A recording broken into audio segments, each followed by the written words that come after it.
দরজায় কড়া নাড়ছে টি-20 বিশ্বকাপ।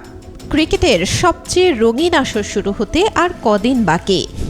৭ ফেব্রুয়ারি পর্দা উঠবে বৈশ্বিক এই মহাযজ্ঞের। মূল আয়োজক ভারত, সহ আয়োজক শ্রীলঙ্কা।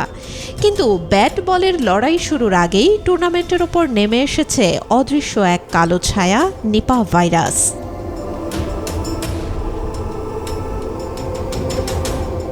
ভারতীয় সংবাদ মাধ্যমের তথ্য বলছে, পশ্চিমবঙ্গে অন্তত ৫ জন নিপাহ ভাইরাসে আক্রান্ত।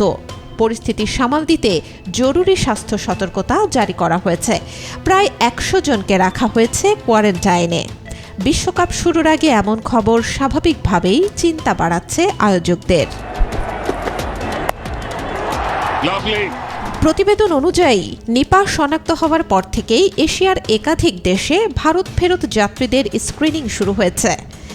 পরিস্থিতি আরও জটিল হলে আবার ফিরতে পারে কোয়ারেন্টাইনের দিন। স্মৃতিতে কোভিড-১৯-এর সেই অচেনা সময়।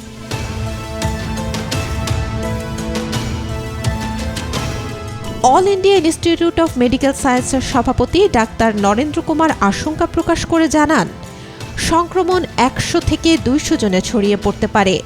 সবচেয়ে ভয়ঙ্কর দিক, নিপাহ ভাইরাসের কোনো ভ্যাকসিন নেই। তাই পরিস্থিতি নিয়ন্ত্রণের বাইরে গেলে কোভিডের মতো সংকট তৈরি হওয়ার শঙ্কা একেবারেই উড়িয়ে দেয়া যায় না।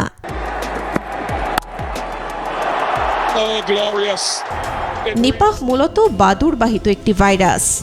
আন্তর্জাতিক স্বাস্থ্য সংস্থাগুলোর তথ্য বলছে, বিভিন্ন সময়ে নিপাহ ভাইরাসে আক্রান্ত হয়ে মৃত্যুহার ৭৫% পর্যন্ত পৌঁছেছে।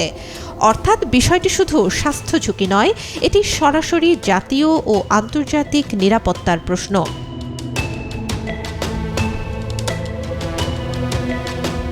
তাই এখন সবচেয়ে বড় প্রশ্ন, নিপাহ যদি মহামারীর রূপ নেয় তাহলে কি ভারতে টি-20 বিশ্বকাপ আয়োজন সম্ভব, নাকি শেষ মুহূর্তে বদলাতে পারে ভেন্যু, সূচি কিংবা পুরো পরিকল্পনা?